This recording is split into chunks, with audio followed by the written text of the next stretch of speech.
Ingenieros, buenas noches, bienvenidos. En unos breves minutos estamos iniciando la conferencia de hoy. Sí, voy a enviar un enlace por el chat de la plataforma para que puedan ir registrando su asistencia y en caso requieran certificado y la presentación del evento se les va a estar haciendo llegar a sus correos electrónicos.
Ingenieros, buenas noches. ¿Pueden ir registrando, por favor, su asistencia en el formulario que hemos enviado por el chat de la plataforma Zoom?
Ingeniero, buenas noches. Ya estamos por iniciar la conferencia del día de hoy. Por favor, les pedimos que registren su asistencia en el chat de la plataforma que hemos enviado hace unos minutos para poder iniciar, ¿sí?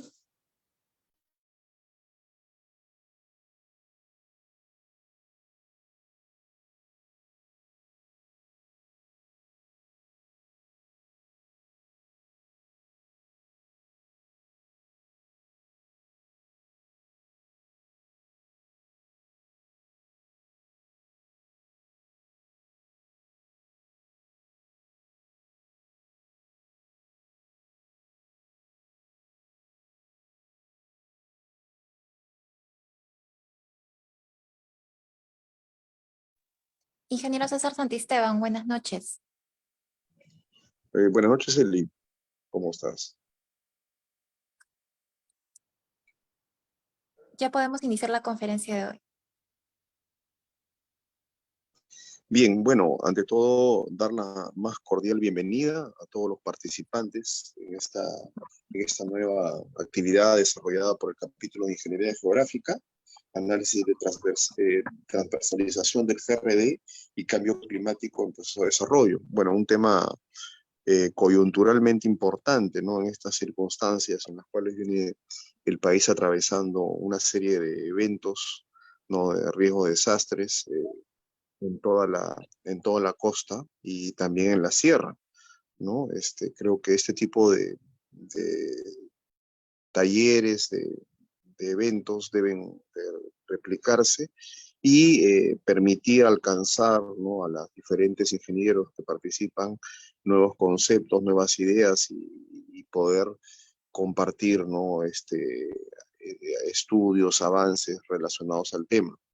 En esa línea, bueno, le doy la más cordial bienvenida a Emilia Béjar, es una reconocida profesional en el tema, y bueno, con todo gusto el poder continuar difundiendo este tipo de eventos, ¿no? Que como digo, en esta particular coyuntura de un evento totalmente fuera del radar, ¿no? Como es este ciclón Yaku, que además tiene no solamente las connotaciones inmediatas de ahorita de lo que está sucediendo, ¿no? De las precipitaciones, sino que va más allá, ¿no? Como sabemos nosotros, en el Pacífico Sur tenemos el anticiclón del Pacífico Sur, que es un evento regulador prácticamente de las condiciones climáticas del Perú, ¿no?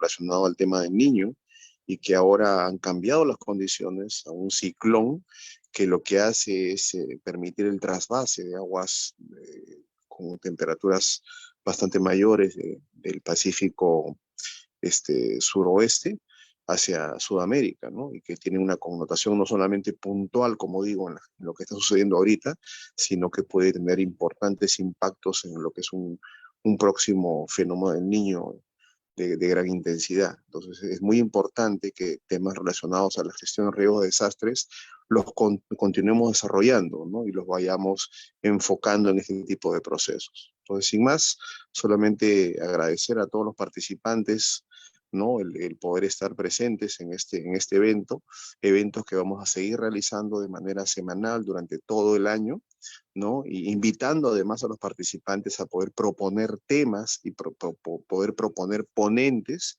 para seguir profundizando y haciendo debates respecto a toda la problemática de la gestión de riesgos. Así que sin más, bueno, les doy la más cordial bienvenida como presidente del capítulo y los invito a acompañarnos durante toda la sesión. Muchas gracias. Gracias, Celina.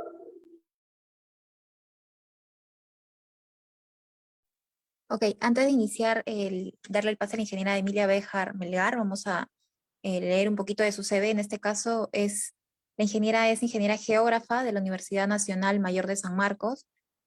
Cuenta con una maestría en planificación territorial y gestión ambiental, con mención en planificación del desarrollo local y regional en la Universidad de Barcelona. Ha desarrollado consultorías en Ministerio de Vivienda, Construcción y Saneamiento, en el Instituto Nacional de Innovación Agraria, INIA, Gobierno Regional de San Martín, Instituto Metropolitano de Lima. y es docente en la Escuela Profesional de Ingeniería Geográfica en la Universidad Nacional Mayor de San Marcos.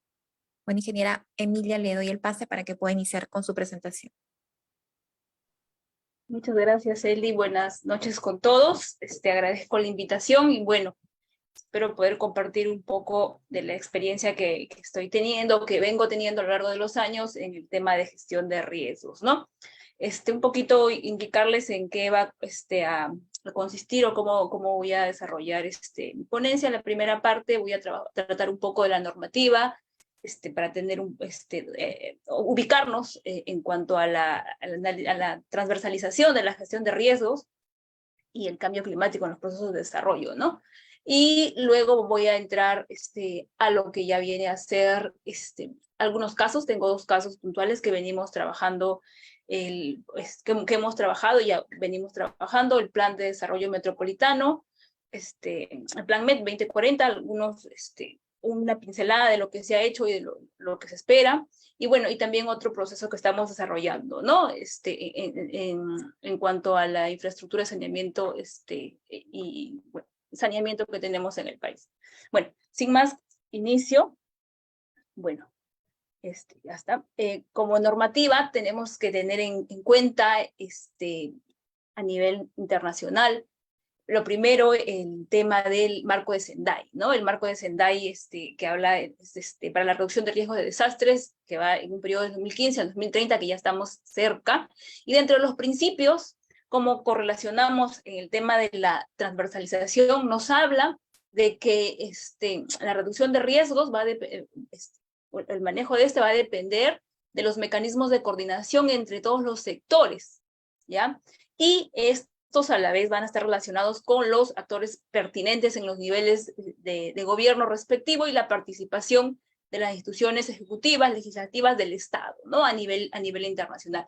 Lo que busca el marco de Sendai es reducir la vulnerabilidad y incrementar en cuanto a las estrategias de desarrollo, las estrategias de reducción de riesgo de desastres, la cooperación internacional, etcétera, etcétera, ¿no?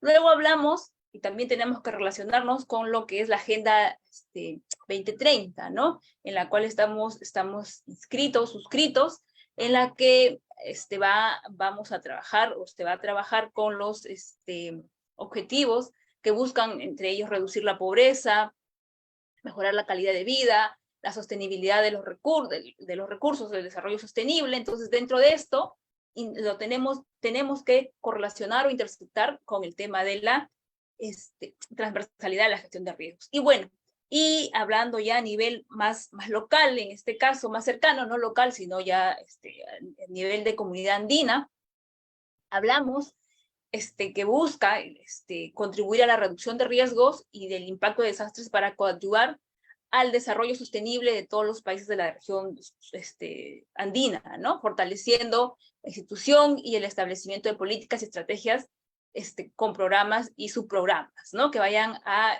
crear redes que permitan mejorar la gestión de riesgo a nivel latinoamericano, ¿no? Bueno, más cercano a nivel de comunidad andina, ¿no? Y hablando ya en la normativa del país, hablamos de 2 elementos muy importantes, ¿no? Primero hablamos de la normativa principal que da pie a lo que es la ley de gestión, la ley de la 29664, hablamos de la política, bueno, antes hablamos de la política 32, que nos habla de la gestión de riesgos, y que nos va a dar, o que tiene como finalidad proteger la vida, la salud y la integridad de las personas, ¿no? Bajo un enfoque de procesos que comprendan la estimación, reducción y la respuesta ante las emergencias y desastres, y la reconstrucción, claro está. Y si hablamos netamente de la 29664, hablamos en un principio es una ley, la ley que crea el Sistema Nacional de Gestión de Riesgos, y también nos indica que es un sistema interinstitucional sinérgico, descentralizado y transversal. Acá lo habla de manera directa, ¿no? Más directa el tema de la transversalización y participativo, ¿no? En el cual se han establecido o se va a trabajar o se va a gestionar los riesgos, en este caso, a través del establecimiento de principios, lineamientos de políticas, componentes, procesos e instrumentos, ¿no? He querido hacer este pequeño parafraseo, no, mencionar esta normativa para poder contextualizarnos y saber cómo debemos trabajar, ¿no? Teniendo esto como base, ya entramos a una ley más específica en el país, que en la que más sectorial, básicamente, ¿no? Hablamos de la 313, que es la Ley de Desarrollo Urbano Sostenible, el DUS, en la cual nos hablamos de la planificación urbana, hablamos de los planes de ordenamiento, planes de acondicionamiento territorial, disculpen, los planes de desarrollo urbano, planes de desarrollo metropolitano, en ese enfoque, y nos o nos dice como objeto de creación de la ley, que es el lograr un desarrollo urbano sostenible, ¿no? Y para esto se tienen que implementar mecanismos que impulsen la gestión de riesgos y la reducción de la vulnerabilidad. Es decir, para tener un desarrollo sostenible urbano en el país, tenemos que implementar mecanismos que impulsen esta gestión de riesgos, de desastres y la reducción de la vulnerabilidad, ¿no? Como antecedentes normativos. Y ahora voy a comenzar a dar un poco el contexto o contextualizarnos a nivel mundial en cuanto al tema de cómo nos vemos afectados con los riesgos, ¿no? Voy a poner el puntero. Esta imagen que estoy mostrando acá es una imagen trabajada por el JICA, en la que hace un recuento o una evolución de hasta el 2010, es lo que puedo identificar en la investigación que estaba haciendo. Nos muestra desde 1900 hasta el 2010 cómo se han ido incrementando los desastres, en este caso, que se vienen generando en el territorio a nivel mundial, porque esto a nivel mundial no solamente del Perú, en cuanto a los desastres meteorológicos e hidrológicos, inundaciones, en este caso ciclones tropicales, etcétera, cómo se vienen incrementando, sobre todo desde el año, te puedo decir, desde el 80 hasta el 2010 esta imagen, ¿no? Y bueno, y los desastres geológicos referidos a terremotos, otros referidos, tienen también un incremento, pero no tan sustancial como se muestra con la línea azul, ¿no? Y si vamos a los reportes que ya se vienen presentando, o que se presentan en el CIMPAT, que es los reportes de emergencia en el Perú desde una evaluación desde el 2003 hasta el 2022, que es lo que se tiene establecido o mapeado, claramente vemos que estas líneas, estas líneas de color, en este caso el gris, el negro, el rojo, son las que tienen mayor incidencia. Hablamos de número de reportes en la parte superficial y hablamos en la parte inferior, en la parte superior, disculpen, en la parte inferior, hablamos de los meses, ¿no? Y vemos que los meses más críticos, justo en los que estamos actualmente, son los de entre febrero, marzo y abril, ¿no? Pero si vemos los colores, ¿qué nos dicen? Nos dicen que estas líneas nos dan, y esos nos representan colores, bueno, los colores nos representan años.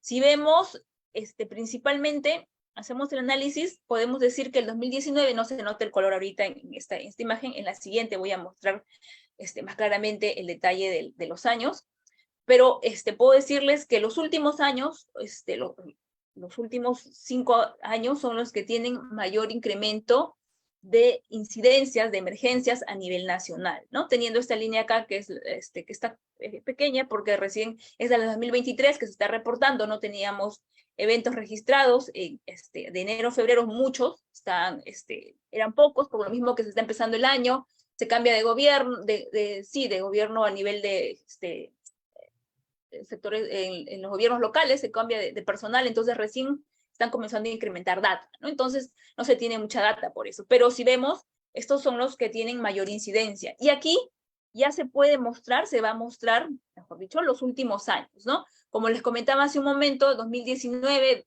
2017, que es este color de acá, que viene a ser el niño costero, que tiene más incidencia. Hablamos del 2018, bueno, que después del niño ya bajan las incidencias, por lo mismo que se está buscando una estabilidad, o se logra una estabilidad por la fuerza que se ha generado, o sea, logrado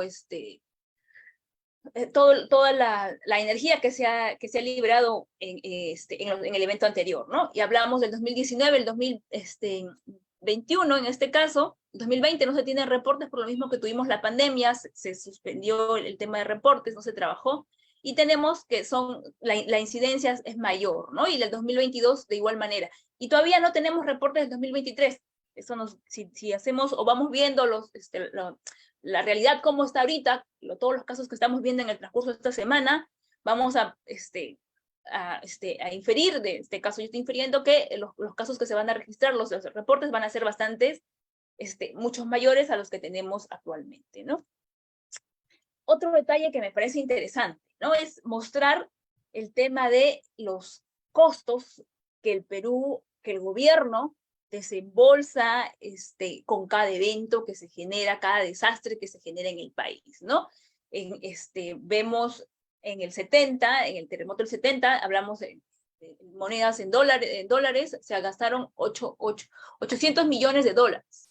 Hablamos, voy a mencionar algunos, los más resaltantes o los más, los más conocidos, por así decirlo, bueno, son todos conocidos, ¿no? Hablamos del fenómeno del Niño del 82-83, hablamos de 1.000 millones. Hablamos del Niño 97-98, 3.500 millones de dólares que el gobierno ha tenido que, el gobierno y las personas han perdido en general, porque en costos hablamos de todo un costo bastante global, ¿no?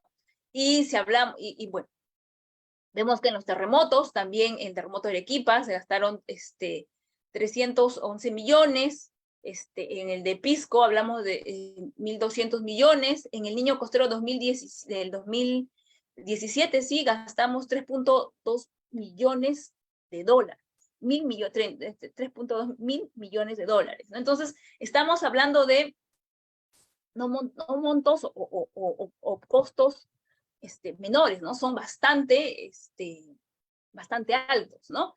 Y se vienen dando año tras año y vemos, o nos percatamos con estos gastos que se van haciendo, a pesar de que ya se está creando algunas normativas, algunos reglamentos, todavía el país, todavía los gobiernos, todavía no toman en cuenta la importancia de incluir, de tratar, de trabajar o gestionar los riesgos en el país, ¿no? Entonces, me pareció bastante interesante poder mencionarlo. Y esta imagen que me parece, que quiero rescatar algo, ¿no? En el RIMAC en el 98, esta imagen es de Piura del 2017, teniendo en cuenta que en la precipitación del 2017 no fue tan alta o no llegó a los niveles que se llegaron en el 83 y en el 97-98. La precipitación fue menor. En algunos casos fue la cuarta parte. Entonces, estamos hablando de una variación bastante considerable y la cantidad de personas que se vieron afectadas en el 2017. Y ahora todavía no tenemos la evaluación económica de lo que se viene generando, pero también se está viendo que tenemos bastantes pérdidas en el país, ¿no? Bueno, ahora voy a mencionar un poquito también, hablamos de la transversalización de la gestión de riesgos y el cambio climático, ¿no? Vemos que en estos últimos años, como lo mencionó el ingeniero Santisteban, hablamos del ciclón Yaku que se ha desarrollado, que es un fenómeno que normalmente no se da en las costas, o no nos vemos tan afectados por ese tipo de fenómenos, de ciclones. Nosotros estamos más relacionados de repente al fenómeno del Niño, o a otros eventos que se vienen generando, que se generan en determinadas épocas. Pero esto de la generación de un ciclón es producto también de la incidencia que vamos generando, o que un evento recurrente que también se va a ver afectado, o va de repente, el cual se va a incrementar en algún momento por el cambio climático, ¿no? Si hablamos del el cambio climático en el país, en el CENAMI ha desarrollado un escenario climático al 2050, en la que tiene identificado los posibles cambios de temperatura, cambios de precipitación en el país, ¿no? En el cual indica que en algunos casos vamos a tener precipitaciones muchos más altas, anómalas positivamente o anómalas negativamente, ¿no? Es decir, que vamos a tener inundaciones por un lado, y por otro podríamos tener sequías, ¿no? Entonces, si ya lo ha modelado, en este caso vemos que las anomalías positivas, es decir, donde vamos a tener mayor presencia de lluvias, precipitaciones, hablamos de la zona norte, la zona costera principalmente. En la zona de selva hablamos de una precipitación que se mantiene constante, y en la Sierra Central hablamos de algunas zonas de sequía, ¿no? Bueno, no sequía, sino que también se mantiene e incrementa una proporcionalidad y una pequeña proporción, ¿no? Y sí, en este lado color marrón o sepia que vemos, hay un pequeño déficit de precipitación, ¿no? Variación o disminución, sí, disminuye. Y si hablamos de la temperatura, vemos que las temperaturas van a incrementarse, ¿no? En su mayoría tenemos un cambio de 2.8 a 3. De 2.4 a 3.2 de incrementos en la temperatura promedio que se va a ver en el país, ¿no? Y bueno, estas variaciones nos van a tener diversos efectos en el país, diversos problemas a los que nos vamos a ver afectados. Hablamos de mayor ocurrencia de aludes, hablamos de desbordes de lagunas, hablamos de subida del nivel medio del mar, que tenemos nosotros una zona costera, hablamos en otros casos de sequías, precipitaciones fuera de temporada, movimientos en masa, inundaciones, etcétera, etcétera, ¿no? Y esto nos generan, se ve reflejado en las tendencias que estamos mencionando. Hablamos de el clima extremo, aumenta el número de sequías, inundaciones, olas de calor, avalanchas, etcétera, etcétera. También está relacionado a que la tendencia a nivel mundial, global, hablamos del incremento de la población, y esto se ve reflejado en la ocupación de zonas, de repente no de manera formal, sobre todo en nuestro país, que tenemos esa problemática. Y otro tema que también, como país costero, tenemos el incremento del nivel medio del mar, ¿no? El nivel del mar, básicamente. Y bueno, estos antecedentes que se ha ido comentando, estas tendencias que se vienen generando, nos van a dar un escenario, o cómo se va a ir proyectando, cómo se va a proyectar el territorio de aquí a unos 10, 20, en este caso hasta el 2050, lo que nos tiene el CENAMI. Entonces nosotros tenemos que tratar de mitigar, minimizar estos impactos, ¿no? Y cómo mitigamos, cómo minimizamos, o cómo lo gestionamos, haciendo o trabajando la transversalidad, haciendo un trabajo transversal de la gestión de riesgos, en todo el territorio y en todas las actividades, acciones que se puedan realizar. Nosotros tenemos que introducir medidas para gestionar el riesgo en cada fase, en cada etapa, en los diferentes sectores que vamos a trabajar o vamos a estar, al cual estamos relacionados en el país, y estos nos van a permitir poder minimizar, mitigar, adaptarnos a los cambios que se vienen dando, ¿no? En este caso, nosotros lo primero que tenemos que hacer para poder transversalizar la gestión de riesgos es mapear los riesgos, generar medidas de mitigación, también medidas de adaptación, y sobre todo estas medidas de mitigación, estas medidas de adaptación no van a poder efectuarse si no se asignan presupuestos para la elaboración de los mismos, ¿no? En este caso, empezamos con el tema de educación, porque es mucho la educación, la capacitación que se va a brindar en los diversos niveles de educativos, tanto en la educación básica, la educación, ya hablamos, universitaria, técnica, o en este caso superior, ¿no? Hablamos de la gobernanza, de los gobernantes de las instituciones, cómo trabajan la gestión de riesgo, ¿no? Si están inmersos, no están inmersos, ¿no? Hablamos del sistema energético de la misma forma, en el transporte, también todo el sistema de transporte tiene que incluir la gestión de riesgos, hablamos de la planificación urbana, y también la salud, ¿no? Que es un elemento muy importante. Y bueno, teniendo estos elementos, en el país se vienen dando normativas ya acerca de cómo analizar el riesgo en diferentes ámbitos, en diferentes sectores. En este caso hablamos de una metodología que se ha planteado desde 2019 se viene trabajando, que es la evaluación de riesgos y análisis de vulnerabilidades en los proyectos de inversión pública, ¿no? Ahora los proyectos de inversión pública están desarrollando un capítulo en el cual se hace un análisis del riesgo de la infraestructura que se va a proyectar en la zona, ¿no? Con la finalidad de justamente evitar lo que tanto hemos venido pasando en los últimos años, ¿no? Que se construye un colegio y al mes este colegio se inunda, hay un movimiento de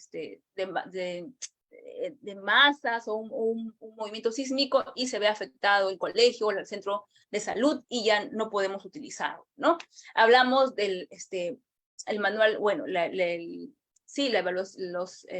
evaluaciones de riesgo de desastres establecidos por el CENEPRED, ¿no? Los manuales de evaluación que nos permiten identificar zonas de muy alto riesgo, alto, muy alto, medio, bajo, disculpen el orden, y por ahí las zonas mitigables y no mitigables con nivel muy alto riesgo, ¿no? También hablamos de los análisis de riesgo que se han establecido, que está establecido COFOPRI para poder limitar de cierta forma el problema que tuvimos tantos años, ¿no? El darle a la población un documento, darle a la población su título de propiedad en zonas que no les corresponde, ¿no? Y ahora vemos en las noticias que las personas tienen título de propiedad, pero ¿dónde están situados? En una zona que no deberían de habérsele dado ese documento. ¿Por qué? Porque no es una zona segura. Entonces, ahora COFOPRI pide que se realice este análisis de riesgo en este asentamiento, en esta ocupación que se ha establecido,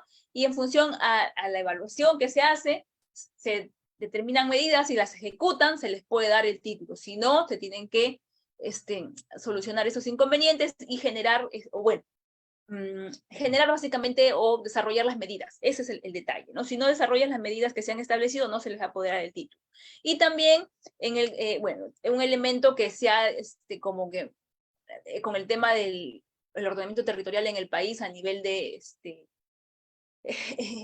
sabemos que en el país se hacen estaban haciendo la zonificación ecológica y económica, y parte del ordenamiento territorial era hacer la zonificación ecológica y económica, los estudios especializados y luego un diagnóstico territorial. Y dentro de estos estudios especializados que se hacían para llegar a un plan de ordenamiento territorial en el país, que era el objetivo, que se quedó ahorita en stand-by, estamos en ese aspecto, se hacían las evaluaciones, los estudios especializados de riesgo, ¿no? Que tenía también una metodología. Estas son algunas metodologías que se vienen desarrollando o se han desarrollado en el país en cuanto al análisis y la evaluación de riesgo que tenemos, ¿no?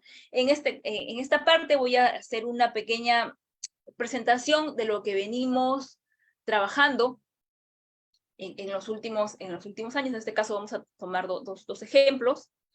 Vamos a hablar acerca del Plan de Desarrollo Metropolitano, Plan MED 2040, en el cual se trabajó en la parte de la evaluación de riesgos. Y bueno, el proceso que se hizo cuando trabajamos el componente riesgos, porque recuerden que cuando nosotros trabajamos un plan de desarrollo urbano, un plan de desarrollo metropolitano, un plan de acondicionamiento territorial, trabajamos por componentes, ¿no? Entonces, tenemos un componente físico-espacial, tenemos un componente de riesgos, y en el de riesgo, ambiental y de riesgos, y en el de riesgos tenemos una metodología establecida, ¿no? El cual está basado en el manual de elaboración de los planes de desarrollo, ya sean metropolitanos, el plan de desarrollo urbano o plan de acondicionamiento territorial del Ministerio de Vivienda, ¿no? En el cual se van a tomar algunos conceptos establecidos, se toman los conceptos que trabaja CENEPRED. ¿Por qué? Porque CENEPRED sabemos que es la ley que crea el Sistema Nacional de Gestión de Riesgos, y esta ley está sobre los sectores, porque cada uno de los sectores, cada uno de los ministerios, y trabajan de forma transversal, ¿no? Es lo que decía la ley, ¿no? Trabajan de forma transversal, trabajan con todas las instituciones públicas o privadas, ¿no? Todos en general.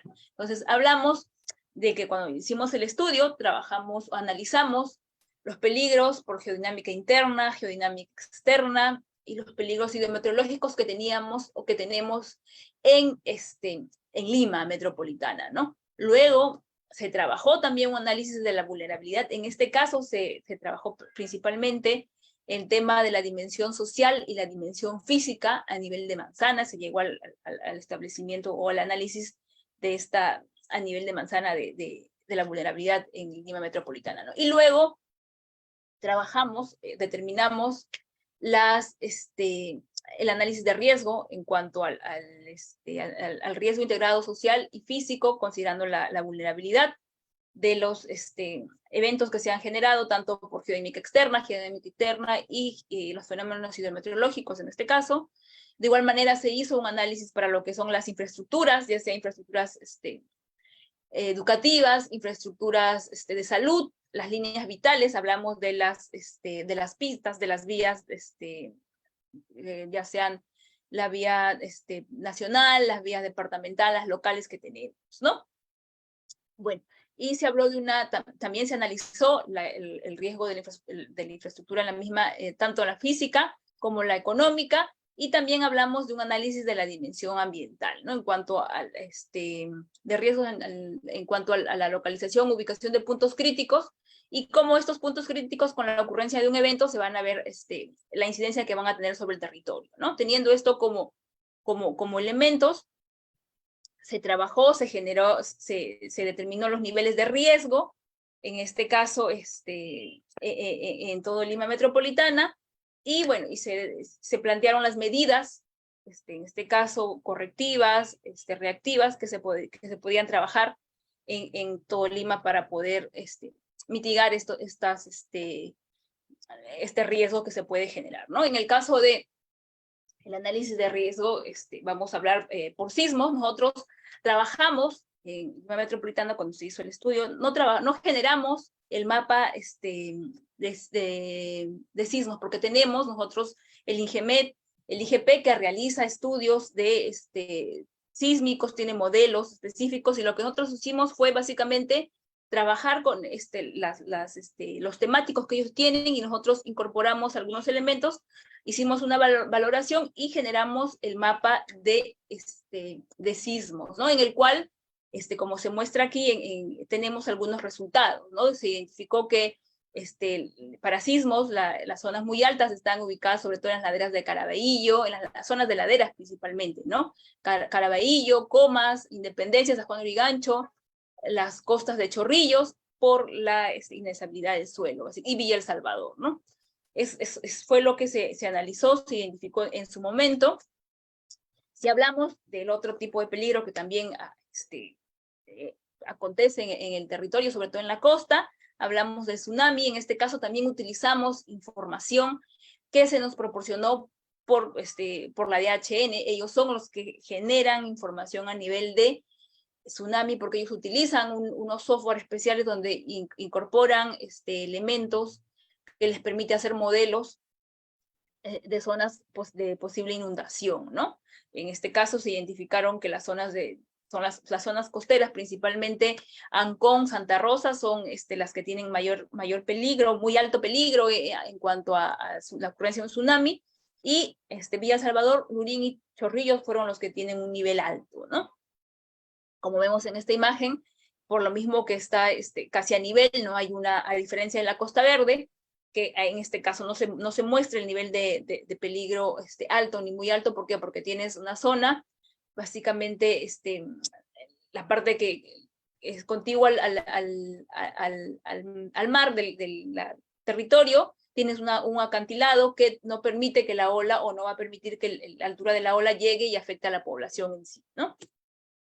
Si hablamos de los fenómenos, los peligros por huaicos, en este caso trabajamos, para poder generar el estudio, trabajamos con datos topográficos, curvas de nivel, en este caso, valores de precipitación, la probabilidad de ocurrencia o la recurrencia que se viene generando en cuanto a estos eventos a nivel nacional, a nivel de Lima, a nivel de Lima metropolitana, y la geomorfología del lugar, ¿no? En este caso, teniendo esos elementos como base, se identificaron, no se visualiza muy bien, pero algunas zonas específicas. Ojo, teniendo en cuenta que hemos trabajado acá a escala 1 al 120.000. La escala 1 al 120.000 te permite tener un detalle determinado, ¿no? No puedes tener un mayor detalle de repente para llegar a nivel de lote o manzana específica porque no te permite a nivel de peligro. En el caso de la vulnerabilidad sí se trabajó a nivel de manzana, ¿no? Entonces se identifican en la parte, en este caso, algunas zonas en color naranja, en color rojo, que nos dan las zonas de muy alto y alto peligro, ¿no? En este caso hablamos de Lima Este, sobre todo Lurigancho, Chosica, Chaclacayo, principalmente tienen los niveles más altos de peligro, y bueno, muy altos, y en el nivel alto hablamos de Caraballo, Comas, San Juan Lurigancho, Villa María del Triunfo y Pachacamac, ¿no? Y si ahora vamos viendo lo que se viene generando en estos días, damos que los resultados que tuvimos en ese momento son las zonas que ahorita están siendo muy afectadas por los huaicos que se vienen dando y las inundaciones en algunas zonas, ¿no? En este caso. Y hablamos, bueno, también hicimos el análisis de inundación, básicamente las zonas de muy alto peligro en inundación. Tenemos las zonas que están, bueno, por fluvial, básicamente, las zonas de donde se encuentran los cauces de los ríos, Rímac, Chillón y Lurín, ¿no? Que son los puntos críticos o las zonas críticas, las fajas marginales son las zonas críticas de mayor afectación, ¿no? Hablamos también de un tema de caídas de rocas por movimientos, en este caso sísmicos como tal, en este caso las caídas de rocas. También consideramos la topografía como elemento temático, la geología, los movimientos sísmicos y la geomorfología, y en el cual se identificaron las zonas de Chorrillos, Barrancos, Miraflores, Magdalena del Mar y San Miguel, en esta franja que va toda la Costa Verde, es la zona crítica, ¿no? En cuanto a caída de rocas por, en este caso, sismos, movimientos sísmicos que se pueden dar, ¿no? Luego, hablábamos de la vulnerabilidad. En la vulnerabilidad, a nivel de manzanas, a nivel de viviendas, se trabajó, se analizó la vulnerabilidad física y la vulnerabilidad social. Si hablamos de la vulnerabilidad física, se consideraron parámetros que estaban relacionados con el material de construcción de las paredes, la antigüedad de las viviendas, el tipo de viviendas, la pendiente el tipo de pendiente donde estaba localizada la vivienda, si tenían o no contaban con licencias de construcción, el abastecimiento, si tienen o no tienen un abastecimiento de agua potable, servicios higiénicos, alumbrado eléctrico, régimen de tenencia, en la parte física, ¿no? Y hablamos de la parte social, en este caso la densidad de ocupación, el nivel educativo, el material del piso, en este caso, para ver básicamente el tema del ingreso económico que se manejó en esta zona. Bueno, en toda Lima metropolitana. Hablamos del grupo etario, hablamos de la capacidad de reacción ante emergencia. ¿De dónde conseguimos toda esta información? Esta información para poder trabajar los datos, para poder trabajar la vulnerabilidad, se tomó de referencia a los datos del censo en primera instancia y algunos datos que manejaba la municipalidad, en este caso metropolitana. Cada una de las municipalidades se recopiló y se hizo un match del mismo y se evaluaron, ¿no? Si vemos aquí, estas son las zonas, sobre todo, si vemos en el mapita, tenemos las zonas, sobre todo las zonas más altas, que son las laderas, las más de periferia, las que tienen vulnerabilidad entre alta y muy alta, por lo mismo que están, si veo acá estas imágenes, están ubicadas en zonas de pendiente pronunciada. En muchos casos no tienen licencia de construcción, en muchos casos el material de las paredes no es el más adecuado, no cuentan con algún servicio, algún servicio básico. Entonces eso determinó en su momento el tema de la vulnerabilidad en Lima metropolitana, ¿no? Y si hablamos de la vulnerabilidad y el peligro, que lo mencionamos anteriormente, podemos tener los resultados a nivel de riesgo, ¿no? Podemos mapear los riesgos. En este caso, se hace una correlación entre el sismo entre el peligro y la vulnerabilidad, y obtenemos los resultados, ¿no? En este caso, si hablamos para sismos, se identificaron todas las zonas a nivel de Lima que que tienen nivel alto y muy alto de riesgo ante sismos. En el caso de inundaciones, también se identificaron las zonas probables a inundarse en caso de incrementos de precipitación, en este caso, y lo que vemos que se viene dando. Y tenemos finalmente un mapa en el cual nosotros incorporamos todos los peligros que hemos analizado, todos los riesgos, disculpen, los resultados de los riesgos, y obtenemos un mapa de sectores críticos en las que se tenía que hacer una mayor trabajo para poder minimizar este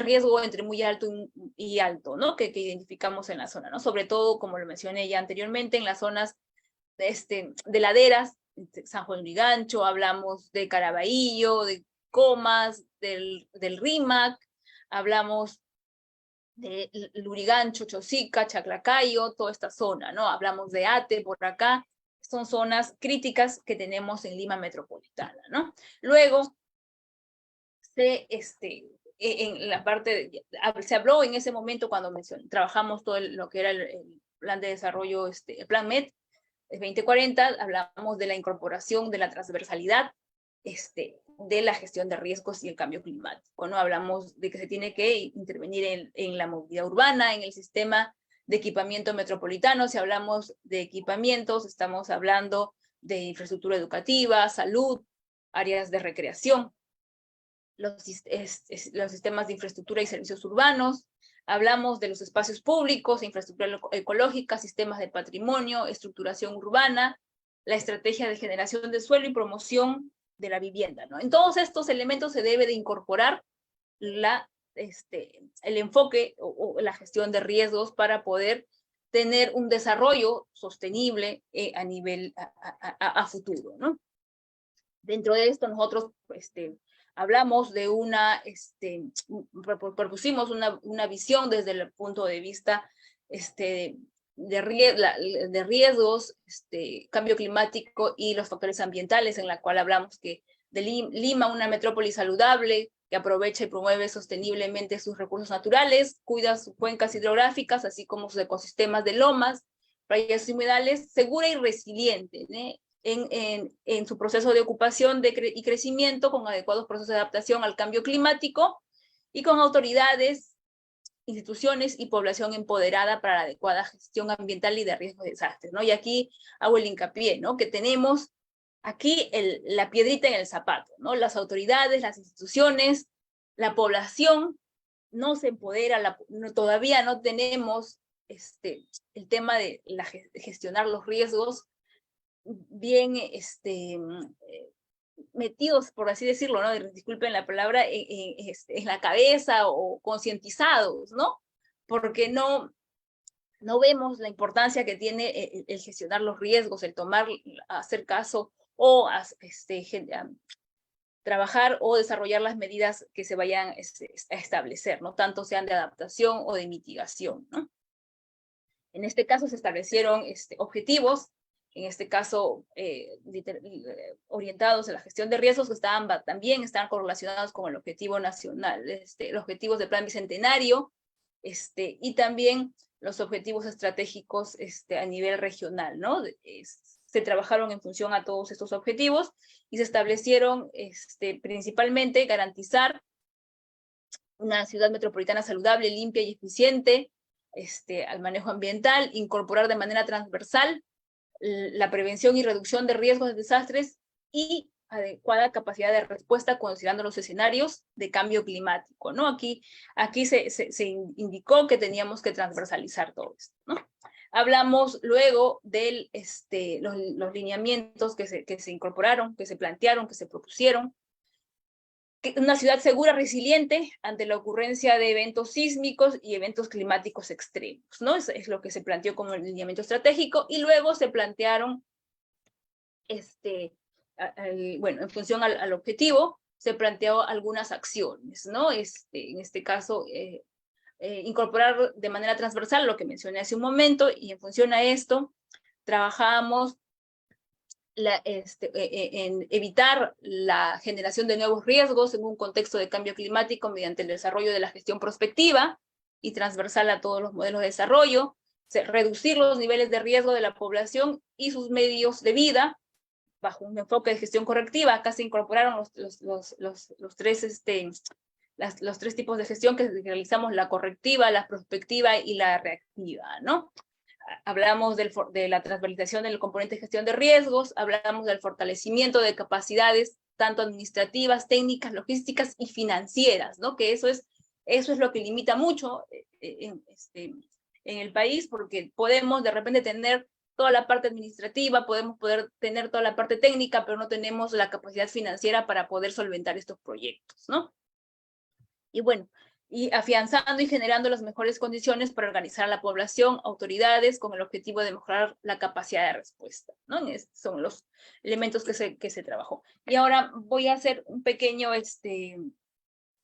presentación también en lo referente a lo que es la incorporación de la gestión de riesgos y adaptación al cambio climático en la regulación de los servicios de saneamiento, ¿no?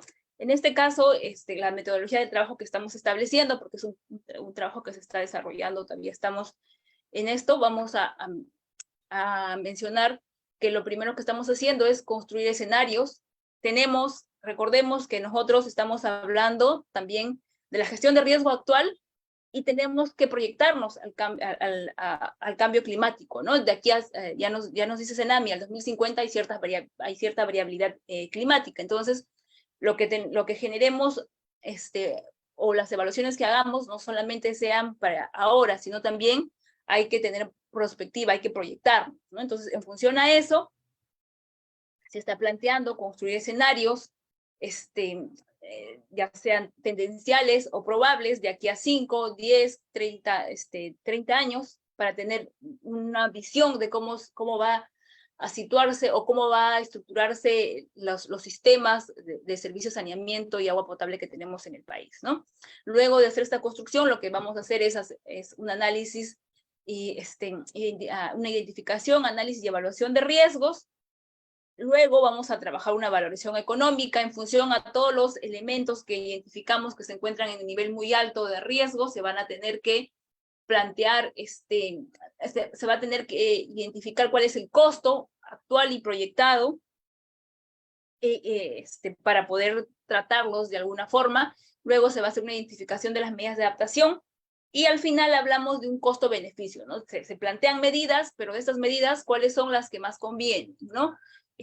Ver a nivel de costos y beneficios cuál es la que se debe realizar en primera instancia, cuál es la secuencia de las mismas, ¿no?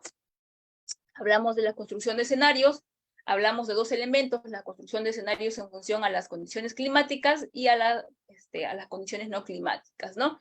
Y hablamos de las condiciones climáticas básicamente en función a lo que ha generado ya el CENAMI o otras las instituciones que se encargan de ver todo el tema climatológico en este país. En el caso del país, CENAMI es la institución encargada de este aspecto. Y luego la parte no climática, hacemos la evaluación in situ a través de encuestas, visitas de campo de toda la infraestructura y la capacidad de gestión que tienen cada una de las entidades, las empresas prestadoras de servicios, ¿no?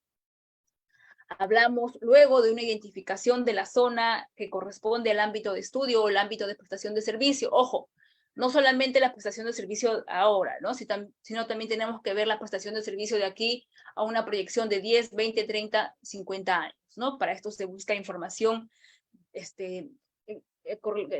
correlacionada, se correlaciona con la información que puedan tener algún plan de desarrollo urbano, porque sabemos que los planes de desarrollo urbano tienen una visión, trabajan de aquí a 10, 20 años, entonces nos permiten tener una idea de cómo va a crecer el territorio y en función a eso cómo se va a demandar, cuál va a ser la demanda del servicio, ¿no? Hablamos de una identificación de los peligros, ya sean de cada uno de los peligros que se han identificado en el territorio, en este caso, sean inundaciones o algún tipo de aluvión, no sé, todos los tipos de peligros que vamos a identificar en la zona se van a evaluar, ¿no? Hablamos luego de un análisis de la vulnerabilidad, teniendo en cuenta las características de las infraestructuras, también lo que mencionaba en un principio, ¿no? Como el material de la infraestructura, la antigüedad, el estado de conservación, y también el personal con el que cuenta, ¿no? La capacitación que tiene este personal en cuanto a gestión de riesgos, en cuanto al manejo de, de datos que pueda tener de catastro, de todo el sistema de saneamiento, en cuanto también a la capacidad financiera que tiene para afrontar algún evento de riesgo, un evento de emergencia, ¿no? Hablamos, bueno, y en función a eso determinamos los niveles de vulnerabilidad de las infraestructuras que estamos analizando, ya sean de las, en este caso, pueden ser las captaciones, pueden ser las tuberías, pueden ser los buzones, etcétera, etcétera, ¿no? En algún caso, las captaciones pueden ser en la zona de selva usamos balsas cautivas, en las zonas de sierra usamos algún manantial o hacemos un desvío del cauce del río, ¿no? Para sobre todo el sistema de saneamiento, de abastecimiento de agua potable, ¿no? Luego hacemos un análisis, bueno, hacemos el análisis de vulnerabilidad y luego vamos a generar entre el análisis de peligro y el análisis de vulnerabilidad, hacemos el análisis de riesgo, ¿no? Identificando cuáles son las zonas más críticas, las infraestructuras críticas, ¿no?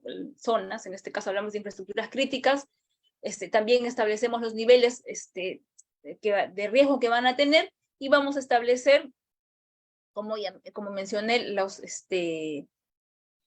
medidas, ya sea de prevención, medidas reactivas, medidas correctivas, en el sistema o en el sistema de servicio o prestación de servicio, ¿no? En este caso. Bueno, y vuelvo a mencionar el mismo esquema que mostré hace un rato, esto es el proceso que estamos realizando actualmente, y bueno, eso es la presentación correspondiente al campo que estoy desarrollando. Les agradezco mucho. Y bueno, ahora sí estoy presta a las preguntas que las vamos a realizar al finalizar.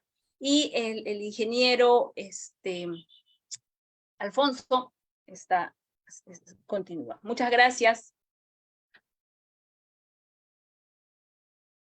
Sí, antes de iniciar con la presentación del ingeniero Alfonso Díaz Calero, vamos a hablar un poquito de su hoja de vida. En este caso, el ingeniero Alfonso es ingeniero geógrafo de la Universidad Nacional Federico Villarreal, con una maestría en geología, en mención en geotecnia.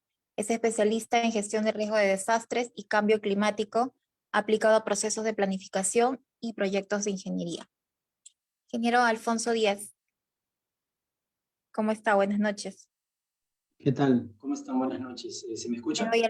Sí, se le escucha bien.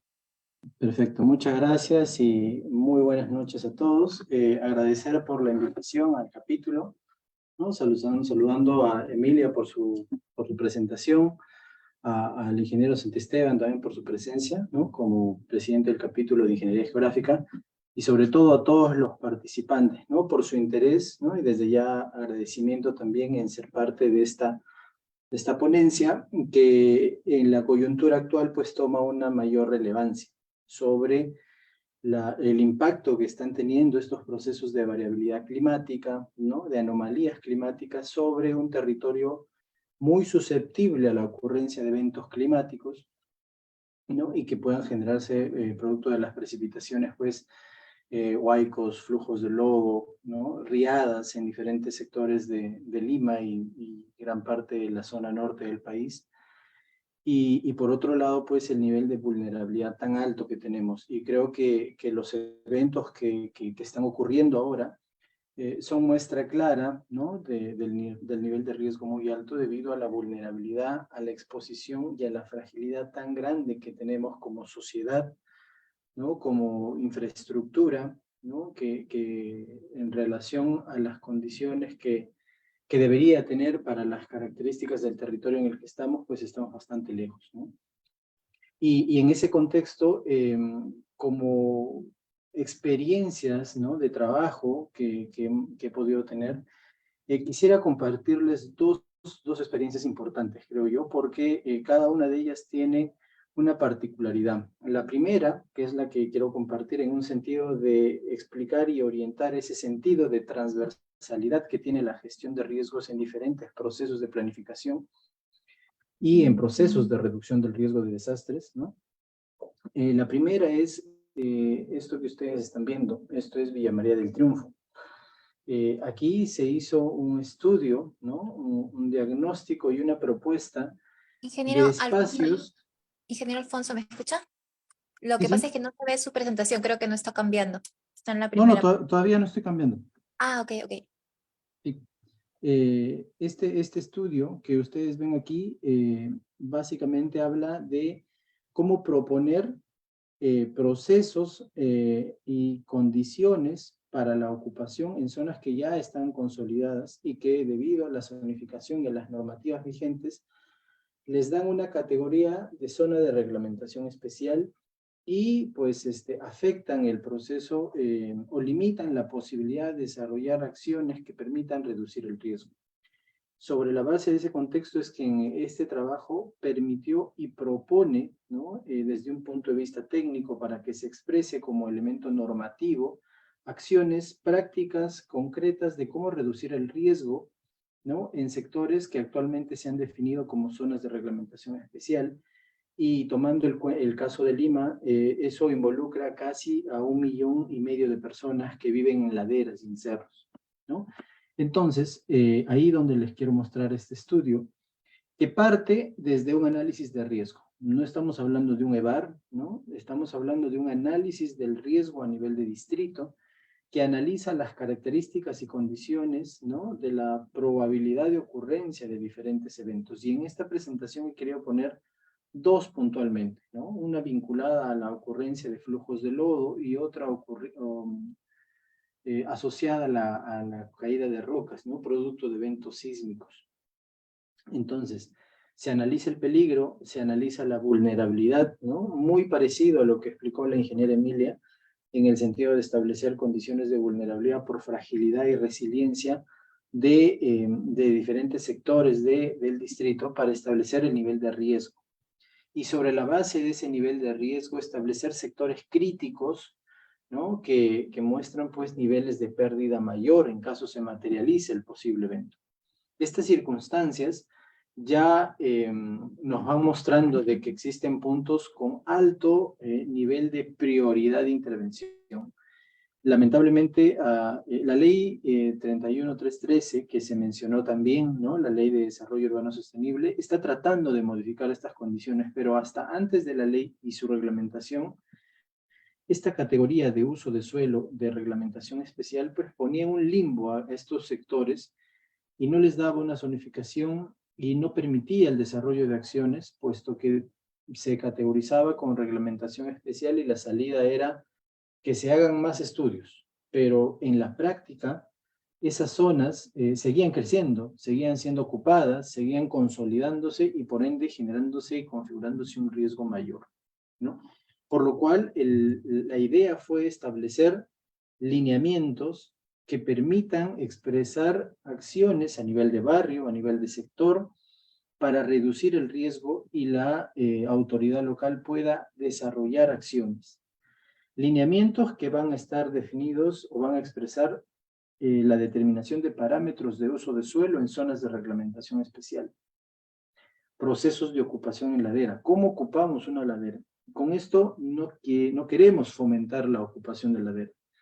Esto está pensado básicamente en aquellas zonas que ya tienen un cierto nivel de consolidación y los procesos de reasentamiento voluntario son muy complicados, muy complejos y pueden que tomen tiempo y son consideraciones y aspectos sociales y económicos que pueden finalmente no ser exitosos. En el CENEPRED existen varios expedientes de procesos de reasentamiento que no están todavía desarrollándose o encaminándose a la velocidad que quisiéramos. Y si hablamos de sectores con servicios ya consolidados, pues es mucho más complicado todavía. Por lo cual, el sentido de este trabajo y de este estudio fue darle una salida mientras se plantean otras soluciones definitivas. Una salida que permita reducir el riesgo porque las precipitaciones como las estamos viviendo ahora no esperan el evento sísmico de gran magnitud que pudiese tener Lima, ¿no? Con el silencio sísmico que tenemos de casi ya 300 años, podría ser mañana. Es decir, tenemos que tomar acciones pronto y para ello hemos analizado características que nos permitan poder asumir aspectos vinculados a la determinación de parámetros, a los procesos de ocupación en laderas, adecuados sistemas constructivos sismoresistentes, adecuada conformación del espacio urbano e incorporar espacios de conservación y de aporte ecológico. Ahí vamos viendo cómo la gestión del riesgo de desastres es una estrategia más, es un medio para que desde la planificación urbana, desde los procesos constructivos, vayamos reduciendo el riesgo, ¿no? Y ahí vamos identificando condiciones. Entonces, pasamos a analizar estos espacios, y estos espacios, pues, tienen características muy particulares. La primera, de que son espacios que físicamente son desfavoridos por las complejidades topográficas, geotécnicas, geomecánicas. Es muy complejo estos espacios en ladera. Patrones vulnerables persistentes, es decir, encontramos condiciones de vulnerabilidad muy alta en la mayoría de estas zonas debido a condiciones inadecuadas de construcción y de ubicación. Normalmente es una población o sectores deprimidos económicamente, por lo cual la ausencia técnica siempre está, la asistencia técnica siempre está ausente. El apoyo estatal es muy débil, ¿no? Y todo esto pues genera una condición bastante crítica de riesgo muy alto. Y aquí en estos espacios es que se plantean lineamientos, ¿no?, de reglamentación especial. Entonces, nosotros, sobre la base de un esquema, establecemos, ¿no? Primero, convertir estos espacios subutilizados en espacios seguros para la población. Aprovechar y pasar de ecosistemas vulnerables a zonas de espacio con alto valor ecológico. En el uso del suelo, migrar de una planificación inexistente, ¿no?, cuyo patrón fue la ocupación informal, la invasión, pasar a un proceso de ordenamiento urbano resiliente. Ahí van viendo las relaciones y la manera de cómo vinculamos la gestión de riesgos como estrategia para reducir el riesgo a través de instrumentos de planificación a nivel local dentro de un espacio crítico. Trascender un patrón de ocupación informal a un proceso de ocupación ordenado. Y finalmente, transformar los criterios constructivos, ¿no?, para implementar técnicas y procesos que permitan darle resistencia y seguridad a cualquier edificación en estos espacios. Y aquí tenemos, ¿no?, una lógica de cómo ir modificando los usos del suelo. A ver si me permiten. Acá está. Los lineamientos de uso de suelo, del proceso de ocupación, los sistemas constructivos, ¿no?, mejorando las bases, mejorando los muros y las cubiertas, los espacios urbanos que tienen que ser accesibles, tienen que ser amigables con la población, los equipamientos recreativos que a su vez también en un contexto de emergencia pueden convertirse en espacios para el albergue, ¿no?, y la conservación de aporte ecológico en estos sectores de laderas. Y ahí van definiendo parámetros urbanos y características de las viviendas en estos casos, ¿no? Desde los lotes, cuánto debe tener de frente, ¿no? La altura de las edificaciones, ahí vamos proponiendo, no podemos tener edificaciones de 4 o 5 pisos, ¿no? Si no se proponen básicamente zonas residenciales de densidad media, tipo 1 y tipo 2, donde tenemos de 1 a 2 pisos con un área libre de 30%, es decir, una propuesta que ya bien puede ser usada en estos sectores para regularizar, normar y mejorar las condiciones de estos sectores. Y esto es importante, por ejemplo, se están planteando lineamientos en el proceso de ocupación en ladera. Una ladera, pues, normalmente van a tener rellenos de suelo a través de taludes de corte y taludes de relleno, ¿no?, que parte de un talud original. Es decir, tener una adecuada conformación de estos espacios. Los retiros son importantes porque toda estructura genera una carga sobre el suelo y generan bulbos de presión que si no están adecuadamente ubicados sobre la base de retiros adecuados pueden generar inestabilidad en taludes, ¿no?, ante la ocurrencia de un evento sísmico, por ejemplo, ¿no? Los espacios y la conformación de estos taludes con distancias normativas de 1 a 2 metros, ¿no?, es importante tomarlo en cuenta y son aspectos que se proponen para el proceso de ocupación en estas zonas de ladera. Aquí vemos el aterrazamiento y las características de pendiente que deben tener cada uno de estos sectores para conformar estructuras adecuadamente consolidadas. Otro aspecto importante también desde el proceso constructivo es que tenemos que establecer construcciones modulares, ¿no? Que nos permitan armar cuerpos mediante un diseño evolutivo, mediante la necesidad de la familia, ¿no? En requerir mayor espacio para el hábitat, ¿no? Aquí vamos generando condiciones más cohesivas, más consolidadas, de mayor resistencia estructural de estas viviendas a través de módulos, ¿no? Como las propuestas que se van planteando, ¿no? Dentro de este documento, que son lineamientos que ayudan a las municipalidades para ir incorporando la gestión de riesgos en su proceso de ocupación y construcción. Otro aspecto importante, ¿no? Desde los sistemas constructivos sismorresistentes que se proponen. En principio, la mejora de la base. Obviamente, un muro, ¿no? Que debe estar muy vinculado a las capacidades de resistencia o condiciones geotécnicas del suelo. No, aquí son referenciales, obviamente, las medidas que se plantean, pero los diseños de cimentación, altura, ancho de la corona y ancho de la base, van a responder a características y patrones geotécnicos de los puntos donde vayan a cimentarse o anclarse estos muros. Los rellenos, ¿no? El área de relleno con el retiro adecuado y una construcción, ¿no? Sobre parámetros pues, de volumetrías homogéneas, que son las características que se van proponiendo en relación a la base. En relación a los muros, porque normalmente aquí vamos a hablar de sistemas constructivos de albañilería confinada, ¿no? Donde las paredes, los muros van a ser los elementos estructurales que resistirán tanto las cargas de gravedad como las cargas de esfuerzos cortantes que generan los eventos sísmicos.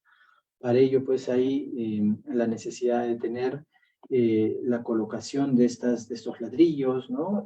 A través de un endentado, con varillas, ¿no? Y también tener amarres, ¿no? O columnas de confinamiento que permitan darle solidez a la estructura sin generar demasiadas cargas, ¿no? Sobre estos terrenos. En caso existan algún aspecto de agrietamiento o deterioro de los muros, también existen medidas para mejoramiento de estos muros a través de refuerzos con mallas electrosoldadas y coberturas, ¿no? Tarrajeo en estas zonas, ¿no? Eso permitirá mejorar la resistencia de estos muros portantes y resistir ante la ocurrencia de un evento sísmico o proceso de flujo. Y es algo importante también es la adecuada cobertura, ¿no? Pasar de estas coberturas actuales, endebles, muy frágiles, que no garantizan condiciones de temperatura dentro de las viviendas y mucho menos de protección ante posibles caídas de roca, ¿no? Ahí se van planteando vigas de amarre, planchas de USB, cubierta o losas aligeradas, ¿no? Otra condición que podría servir para mejorar la cobertura. Es decir, son sistemas constructivos sismorresistentes en laderas que se están proponiendo para que se implementen en sectores críticos. Otro aspecto, la adecuación y la conformación del espacio urbano, como el ensanche de vías a través de la construcción de muros, ¿no? Tanto para el acceso vehicular como el acceso peatonal y la construcción de equipamientos recreativos, ¿no? Que permitirán una adecuada accesibilidad, una adecuada disposición de puntos como zonas seguras ante la ocurrencia de eventos, transformando espacios que actualmente se encuentran en un nivel de deterioro y depresión, ¿no? A espacios amigables que permitan la mejora de las condiciones de vida de poblaciones en ladera y la mejora de sectores ante la ocurrencia de un evento, puesto como mencioné, estos sectores pueden convertirse en espacios de albergue, espacios de refugio o de zonas seguras ante algún evento específico, ¿no? Entonces vamos viendo desde la adecuada conformación, adecuada construcción, adecuada conformación del espacio urbano, se le suma el último componente y lineamiento, que es la conservación del aporte ecológico. En el ejemplo que les estoy mencionando, ¿no? Esta experiencia que tuve la suerte de poder coordinar para su elaboración, fue Villa María del Triunfo, una zona que tiene la ventaja y la virtud de ser un espacio donde existe ecosistemas de lomas, ¿no? Entonces, estos bordes urbanos, ¿no? Que están limítrofes a los espacios de lomas o espacios en los que podrían implementarse sistemas de reforestación, son espacios que deben estar adecuadamente cuidados, adecuadamente conservados para lograr zonas de biorretención, franjas filtrantes, pozos de infiltración, ¿no? Y un adecuado arbolado para lograr tres cosas principalmente: ofertar espacio público, espacio de conservación, espacio ecológico, limitar el proceso de crecimiento informal y establecer barreras ante posibles caídas de roca, por ejemplo, ¿no? Acompañado obviamente de infraestructura como barreras de protección en la parte alta. Estas son acciones que se han establecido en un documento que se le ha brindado a la Municipalidad de Villa María del Triunfo y que podría servir para cualquier municipalidad, no solo de Lima, sino del Perú, que se encuentra en laderas, ¿no? Y son un aporte y una muestra clara de cómo la gestión del riesgo de desastres se transversaliza y se expresa como una variable, un instrumento, ¿no? Para poder desarrollar aspectos de planificación urbana local, pero bajo un enfoque del riesgo, un enfoque que permita mejorar y reducir el riesgo de la población altamente vulnerable, ¿no? Ese es el primer ejemplo que yo les quería mostrar de cómo transversalizamos la gestión del riesgo de desastres en un contexto de planificación. El otro ejemplo que yo les quería mencionar, creo que todavía me queda tiempo, ¿no, Eli? Me comentas, por favor.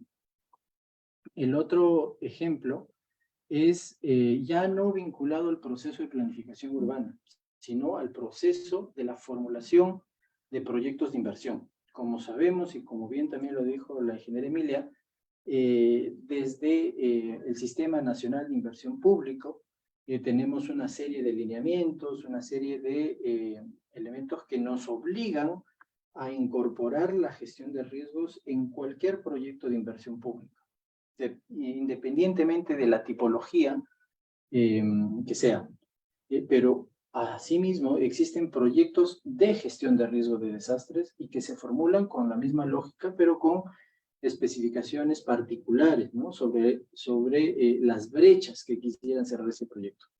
Y el ejemplo que les muestro es un proyecto que tuve también la suerte de coordinar, ¿no? Es un proyecto que busca la implementación de sistemas de alerta temprana ante peligros de origen glaciar, ¿no? Fue un proyecto muy interesante en la que analizamos peligros de origen glaciar, implementamos y propusimos acciones de sistema de alerta temprana para reducir el riesgo de las poblaciones vulnerables, ¿no? Y es el primer proyecto de SAT anteglaciares de carácter nacional que se enmarca en la lógica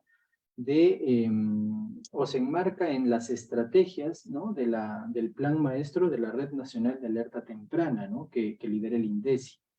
En ese contexto es la importancia de este proyecto, teniendo como principal antecedente lo ocurrido en el año 70 en Yungay, ¿no? Debido a un evento sísmico, parte del pico norte del Huascarán se desprendió, pues, y generó una gran cantidad de fallecidos que todos conocemos.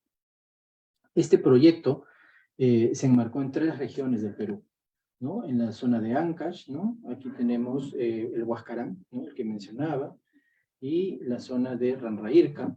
Esta es la zona de Parón, donde se encuentra la laguna más grande del Callejón de Huaylas, ¿no? Y que tiene implicancia directa sobre la ciudad de Caraz. Y esto es la cuenca de Santa Cruz, ¿no? Que también es enorme, muy extensa, y aquí está pues el Alpamayo, ¿no? El nevado más hermoso del mundo, creo que le dice. Otra de las regiones que se analizó fue Junín, ¿no? Muchos habrán ido a Junín, no habrán visto ningún nevado próximo, pero aquí está, ¿no? Este es en la cadena de Huaytapallana, ¿no? Aquí hay nevados, ¿no? Que aquí está la laguna La Suntay y otras que ante la ocurrencia de un evento extraordinario podrían significar afectaciones directas en la ciudad de Huancayo. Y la tercera es en Puno, el nevado Apolobamba, ¿no? Que es también bastante crítico la ocurrencia de un evento de este tipo, ¿no? En la zona de de Sina, el distrito que se ubica en la parte baja, ¿no? Bueno, hubo una metodología enmarcado dentro de lo que establece el sistema de inversión público, pero vinculado a las características de un análisis del riesgo. Porque a diferencia de la mayoría de proyectos que a veces son más comunes, como pistas, veredas, saneamiento, colegios, hospitales, un sistema de alerta temprana, su diagnóstico como formulación para identificar la brecha es el riesgo. ¿Cuántas personas se encuentran en un nivel de riesgo alto o muy alto? Porque ese número de personas será el motivo, la justificación para proponer un sistema de alerta temprana de tipo tecnológico dentro del ámbito de cada proyecto. Entonces pasamos de analizar los peligros por aluvión, las poblaciones y las unidades productoras de servicio dentro del ámbito, con esto establecer las brechas para determinar su nivel de riesgo y a partir de ello dar una propuesta de sistema de alerta temprana. Esto obligó pues a que hagamos trabajos de campo bastante amplios, muy exhaustivos, entrevistas, trabajos con las comunidades, con autoridades, ¿no? Que nos permita conocer de cerca la problemática para establecer una adecuada solución, ¿no? Que nos permita dar una viabilidad al proyecto, ¿no? Se hicieron los diagnósticos, las ayudas de riesgos, y bueno, y algo importante que me olvidaba. El anterior estudio que les comenté que se hizo para Villa María del Triunfo se hizo en el marco de un proyecto, un proyecto que lidera USAID y lo ejecuta PREDES, ¿no? El Centro de Estudios y Prevención de Desastres. Y este otro proyecto que les estoy comentando, lo de la formulación de un estudio para glaciares, se desarrolló en el marco de un contrato y un convenio que tiene el Instituto Nacional de Defensa Civil, la Corporación Ayuda en Acción, una ONG española, con financiamiento del Banco Interamericano de Desarrollo, ¿no? Sobre la base del esfuerzo y la sinergia de estas instituciones es que se fueron desarrollando estos instrumentos y en este caso este proyecto. Del mismo modo, en Ancash se subieron hasta los nevados, a la parte alta, para conocer la problemática tanto desde el punto de vista físico, ¿no? Con los estudios geológicos, hidráulicos, con los modelamientos que tuvimos, el aporte y la ayuda de INAIGEM, ¿no? La entidad más asociada a los peligros glaciológicos, ¿no? De origen glaciar, y también desde un punto de vista social, para conocer la percepción del riesgo de la gente. Aquí vamos viendo cómo la gestión del riesgo se apoya en diferentes elementos, desde el aspecto social, el aspecto físico, que integrados bajo la lógica de la inversión pública nos permitirán establecer soluciones adecuadas, planteando propuestas técnicas que son viables, ¿no? Dentro de un plazo específico. Aquí también todo el proceso de socialización con autoridades en campo para elaborar los mapas de peligros. Esto es en Huancayo, ya, en Chulcas, el nevado de Huaytapallana y la laguna de la Suntay, por ejemplo. Y el análisis de riesgo. Fíjense, tuvimos que analizar el riesgo de todo el ámbito de influencia dentro del flujo, dentro de la ciudad de Huancayo, ¿no? Un trabajo bastante enorme, bastante grande, que logramos desarrollar para que podamos establecer adecuados niveles de riesgo y propuesta. Entonces, con ese diagnóstico tuvimos ya una propuesta de sistema de alerta temprana, que al ser un SAT de tipo nacional, las entidades encargadas, pues el INAIGEM y el INDECI, a través de la dirección de preparación, pues pudimos establecer un sistema, una lógica de funcionalidad en la que se monitoreaban los peligros, se emitían las alertas, las alarmas, luego se emitían las alertas, se difundían las alarmas para activar los protocolos de actuación y que la población pueda evacuar a zona segura antes de la llegada de cualquiera de estos flujos. Es así que se plantearon diferentes componentes bastante tecnológicos y de tecnología de punta, ¿no? A través de sensores y elementos que pudiesen servir para, en principio, mejorar y tener un adecuado conocimiento del riesgo de origen glaciar, ¿no? Sobre la base científica y técnica para cada una de las 5 áreas que hemos estudiado. ¿no? Ahí tenemos que definir estudios técnicos, umbrales para establecer los puntos en los que se activan las alertas o no, y equipamientos para la gestión del conocimiento, ¿no? Luego, una vez obtenido un adecuado conocimiento, entramos a la siguiente etapa del monitoreo de los peligros. Ahí se han implementado estaciones de monitoreos autónomas en tiempo real que permiten identificar parámetros, ¿no?, para estimar y definir la activación de un posible evento. Aquí, por ejemplo, tenemos directamente parámetros como presiones, sensores de presión sobre altura del nivel de la laguna. Tenemos propuestas de cámaras de video en tiempo real, acelerómetros, ¿no?, que nos permitirán identificar variaciones o vibraciones del suelo sobre la base de la ocurrencia de algún evento de desprendimiento glaciar.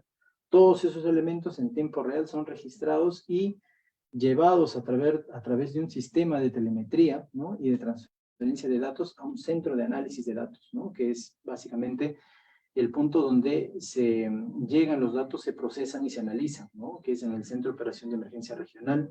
Y también aspectos de capacitación, porque esto conlleva todo un proceso de mantenimiento, operación, manipulación, manejo de información y datos que deben ser bastante especializados.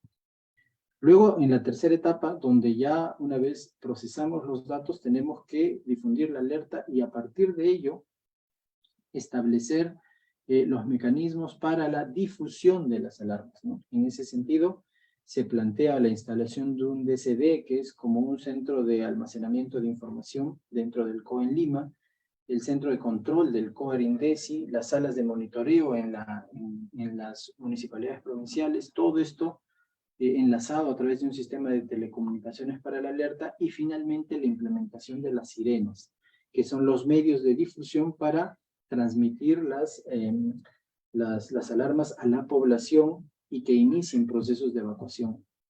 Luego viene la parte, diría más social del proyecto, en la que, y diría una de las más importantes, ¿no?, y motivo por el cual podrían no ser exitosos los sistemas de alerta temprana si es que no se manejan bien. Desde la organización a diferente nivel, sectorial, local, comunal, local, ¿no?, con la población y las autoridades, ¿no?, enmarcados sobre la base de instrumentos claros como planes de contingencia que nos permitan establecer protocolos de actuación ante la ocurrencia del evento, un conjunto de señaléticas y medios físicos que expresen adecuadas rutas de evacuación y zonas seguras, ¿no?, y que en conjunto permitan desarrollar una adecuada gestión en el proceso de evacuación ante la ocurrencia de un evento. Estos 4 elementos se enmarcan como componentes de un proyecto de inversión, el cual es analizado a través de, planteado técnicamente con presupuestos, costos, cronogramas, se hace la evaluación económica social del proyecto para ver su viabilidad y rentabilidad social, ¿no?, costo-efectividad, y con ello ya tenemos un proyecto que en este momento está en proceso de revisión para un proceso de viabilidad, ¿no? Esto permitirá pasar a la siguiente etapa, donde se elaborará el estudio definitivo del proyecto para pasar finalmente a la ejecución y por fin tener un sistema de alerta temprana ante evento glaciar, el cual será la base a partir del cual se sumen otros proyectos y tener una red de monitoreo en tiempo real de tipo glaciar ante eventos glaciares a nivel nacional, que se sumarán a los sistemas de alerta temprana de sismo y tsunami, ¿no?, que se está también formulando a nivel de perfil y en el otro caso de sismos ya a nivel de ejecución física, ¿no? Todos estos elementos también nos muestran otro ejemplo de cómo la gestión del riesgo de desastres es vital en todos los procesos de formulación de estudios de preinversión, ¿no?, y obviamente en todo el ciclo de inversión de los proyectos públicos, ¿no? Estas son 2 muestras, 2 ejemplos que yo les quería mostrar y que se suman a los que la ingeniera Emilia ha expresado a través de la planificación a nivel del Plan de Desarrollo Metropolitano de Lima, que muestran la importancia de la gestión del riesgo de desastres en muchos de los procesos de desarrollo, ¿no? Planificación urbana, proyectos de inversión, definición de obras de ingeniería de muy alta complejidad, como son los proyectos que está desarrollando Reconstrucción con Cambios, por ejemplo. Tarde tal vez porque ya llegaron eventos, pero durante el proceso de elaboración de esto, de la gestión del riesgo, ha sido desde un lado la causa o los riesgos, la causa del problema, ¿no? O los desastres, la consecuencia, no, el producto de la no atención, y la gestión del riesgo, una herramienta importante para lograr canalizar aspectos que permitan orientar adecuadamente procesos de ingeniería, procesos de planificación, ¿no? Que finalmente busquen espacios seguros, ¿no? Espacios resilientes, población cada vez más concientizada, población más consciente del riesgo en el que se encuentra para establecer adecuadas estrategias que finalmente nos lleven a tener una sociedad más segura y una sociedad que es consciente del ámbito en el que vive y sobre la base de ello establece estrategias para no verse afectado, ¿no? Esto es por mi parte, les agradezco mucho la atención y si hubieran consultas, creo que hay algunas, ¿no? No sé si Emilia, tal vez tú ahí tendrías que complementar algo sobre las respuestas o las consultas que han hecho los participantes. Muchísimas gracias. Sí, gracias, Alfonso. Bueno, a todos por escucharnos. Bueno, las preguntas hemos ido, bueno, hemos estado respondiendo algunas. Bueno, de repente con Alfonso vamos complementando, conversando en este aspecto, ¿no? Nos mencionan por qué todavía no existe, bueno, ya la respondí, pero igual vamos a conversarlo, por qué todavía no existe una solución integral en la quebrada en las quebradas que se activan en Chosica, ¿no? Siempre estamos con el mismo problema cuando hay precipitación y la activación de quebradas, ¿no? Bueno, existen varios, por mi parte respondo y de repente Alfonso complementa y vamos conversando así. Existen muchos estudios, se han realizado varios estudios, se han realizado algunas intervenciones a lo largo de los años, puedo decir que se han hecho trabajos en algunas quebradas, en Pedregal es uno de los ejemplos. Se han establecido algunos proyectos, se han establecido algunas alternativas de repente mayor impacto, la población no ha tomado bien algunas propuestas y, por ejemplo, el trasladar a esta población de esos lugares y trasladarlas a otros lados, ¿no? Otras zonas, darles una vivienda, pero por temas sociales, temas de costumbre, no quieren desplazarse, ¿no? Entonces, por ahí también hay un problema. Otro problema es que de repente se hace alguna intervención y no se le da el mantenimiento adecuado, ¿no? Entonces, al no darle el mantenimiento, igual las quebradas se van a seguir activando, van a tener la misma afectación o puede ser mayor, ¿no? Porque recordemos que la población está creciendo y están ocupando más lugares, ¿no? Va por ahí un poquito mi respuesta. De repente Alfonso seguro va a complementar más. Sí. Bueno, yo estoy leyendo las consultas, ¿no? En principio agradecerles por el interés sobre las consultas de Emin García, ¿no? ¿Por qué no se dan soluciones integrales? Es verdad, o sea, siempre se están dando paliativos y vamos viendo pues respuestas ineficientes de parte del sector público en relación a las soluciones producto del caos que estamos viendo. El por qué yo creo que pasa por corrupción, por falta de interés de los propios afectados, en el sentido de que la ocupación de fajas marginales y de sectores con alto nivel de riesgo parte por la gente misma, ¿no? A mí me ha tocado hacer estudios y la gente es consciente, pero a pesar de ello sigue evitando. Otro aspecto importante también es la falta de planificación, ¿no? No es el desarrollo de obras tras obras, sino un contexto mayor que permita establecer criterios que orienten procesos de ocupación más a largo plazo sobre la premisa de las condiciones y características físicas de los espacios donde ocupemos, ¿no? Eso podría comentar también al ingeniero Hugo O'Connor, ¿no? donde plantea tantos instrumentos para la mitigación, ¿por qué no se reduce la vulnerabilidad? Desidia, descuido, flojera, o es el problema de fondo que tal vez es el modelo extractivista, depredador, la migración de las ciudades y la corrupción de los funcionarios. Bueno, va en cierta medida lo que comenté, el modelo de crecimiento o ocupación en muchos de los sectores con riesgo muy alto fue la invasión y el proceso de ocupación no planificado, ¿no? A esto se suma pues la desidia de autoridades, ¿no? y altos niveles de corrupción, porque estas circunstancias de emergencias también son un caldo de cultivo y un beneficio para gente que se aprovecha de esta situación, ¿no? De las condiciones de las declaratorias de emergencia. Son circunstancias que debemos tal vez analizar desde un contexto social, económico, y que va más allá de las acciones que puntualmente puedan establecerse desde la gestión del riesgo. Eric también nos habla del nivel de riesgo del Callao.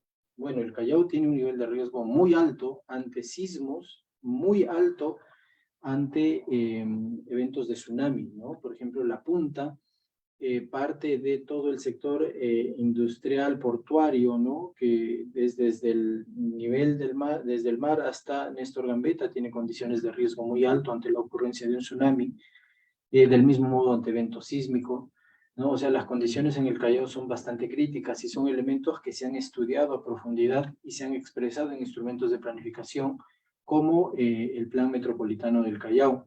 Lamentablemente, por intereses particulares, no fue aprobado, ¿no?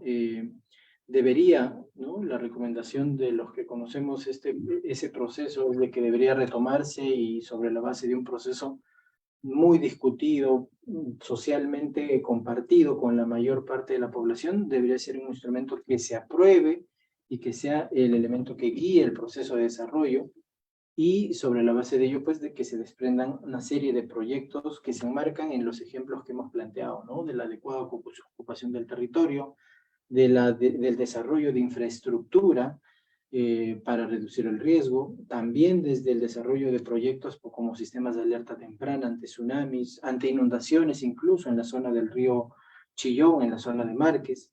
Es decir, es un cóctel de peligros y de riesgos que tiene impacto sobre la población. No sé si, Emilia, ahí tendrías que comentar. Sí, también un detalle, ¿no? Que va referido también a otra pregunta por ahí, el tema de los planes que tú mencionabas, ¿no? O sea, hay planes, se aprueban, pero ¿qué pasa? Que se aprueba el plan, cambias la autoridad y la autoridad como que guarda el plan y no lo ejecuta, ¿no? Entonces, ahí también va el tema de que no hay una visión a nivel de los gobiernos que entran, o los partidos políticos que entran a gobernar a un distrito, una provincia, un departamento, ¿no? No está de repente dentro de su interés, o el populismo no le lleva, no le conviene desarrollar alguna propuesta y no implementan los proyectos que se han establecido, y por eso no se ejecutan, se ve todo el problema que vamos teniendo, ¿no? Ahí falta un poco el tema de la vinculación que deben tener los planes con el distrito, el gobierno, con los partidos políticos, ¿no? A diferencia de otros países, nosotros tenemos el problema, y creo que ahí también va parte desde ahí el problema que tenemos, ¿no? El por qué no se ejecuta. En otros países, los partidos políticos tienen un enfoque, se proyectan, tienen unos objetivos a largo plazo y respetan lo que el Estado o el gobierno en ese momento está desarrollando, ¿no? Sus objetivos se enlazan y no van a intereses personales o intereses políticos, ¿no? En el país nosotros tenemos ese problema, ¿no?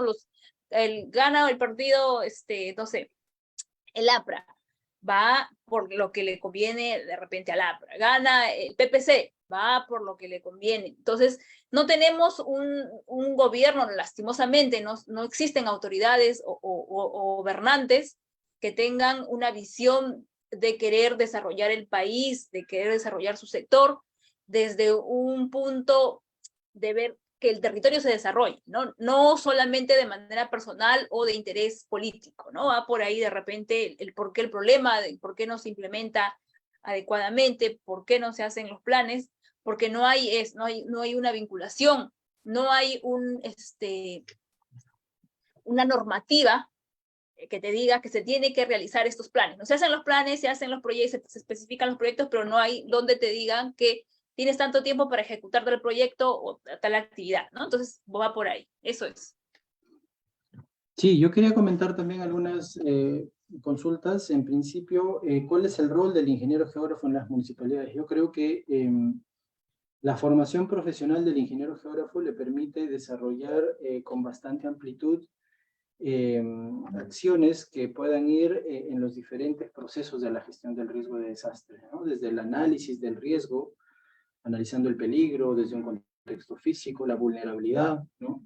Estableciendo estrategias a nivel gubernamental, y debería ser, ¿no? Hay necesidad que desde el Colegio de Ingenieros, desde las universidades y facultades que forman ingenieros geógrafos, vincular y desarrollar estrategias, ¿no? Que promocionen aspectos y las capacidades de los ingenieros, porque se desenvuelven muy bien dentro de estos espacios, y no solo a nivel de municipalidades y gobiernos regionales, sino también de entidades privadas, ¿no? O entidades sectoriales, ¿no? Y desarrollan también las temáticas de gestión de riesgos.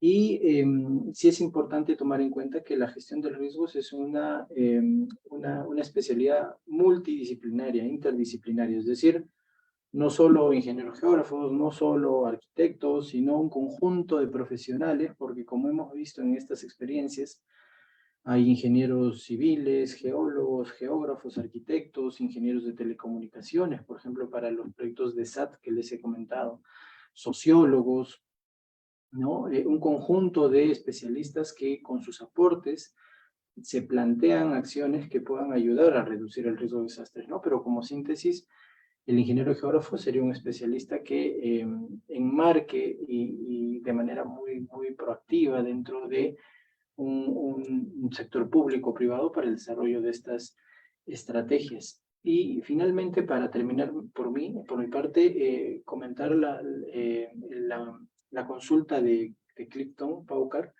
sobre desde las premisas físicas y las características de cómo abordar un peligro. Es verdad lo que él dice, ¿no? La necesidad de poder establecer criterios que sean integrales a nivel de cuenca, ¿no? Desde las partes altas para la contención de la mayor cantidad de aportes y sedimentos, a lo largo de la cuenca media una adecuada infraestructura de conducción de flujos y finalmente una adecuada disposición de estos flujos. Todos estos elementos pues son la manera ideal de poder afrontar y reducir el impacto de un flujo, ¿no?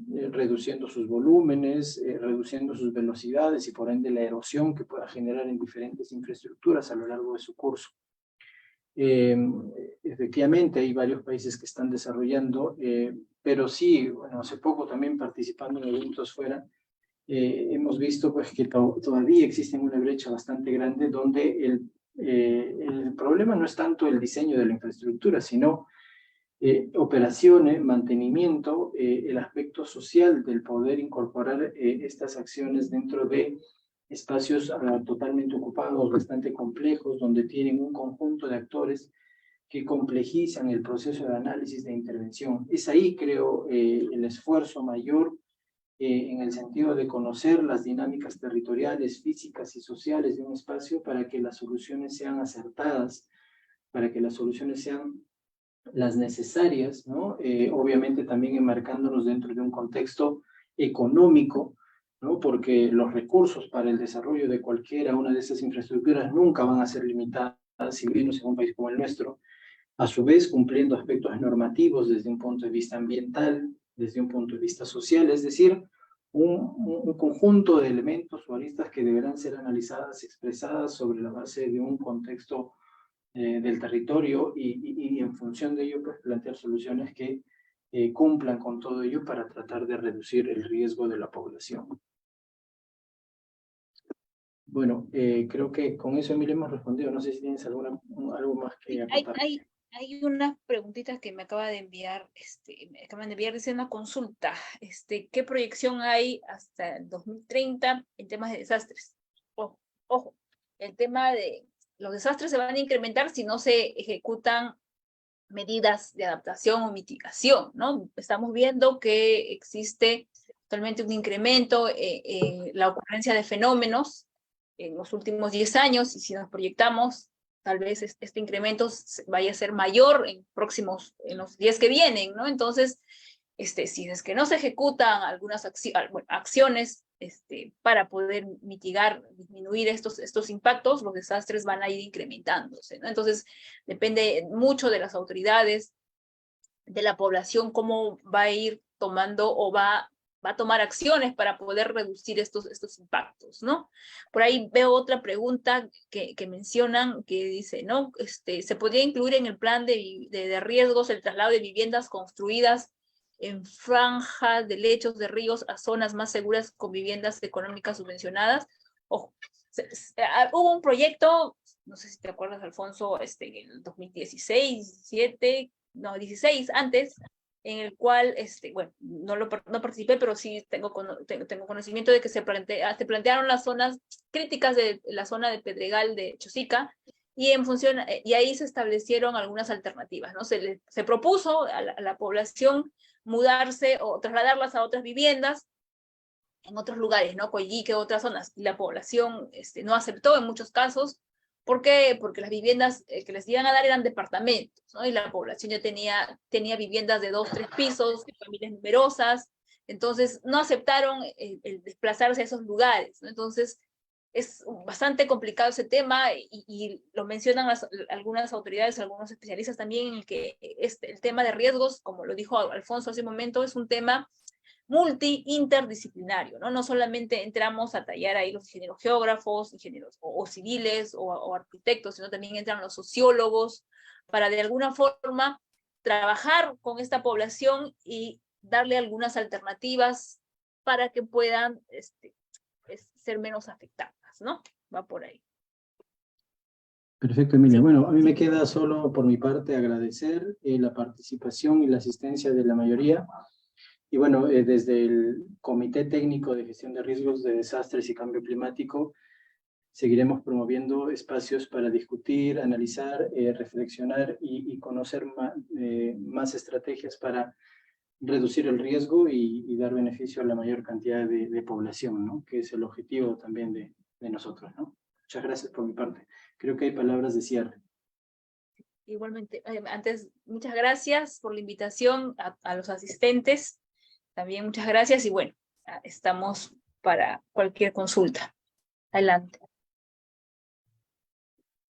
Sí, Emilia, Alfonso, muchísimas gracias por la participación.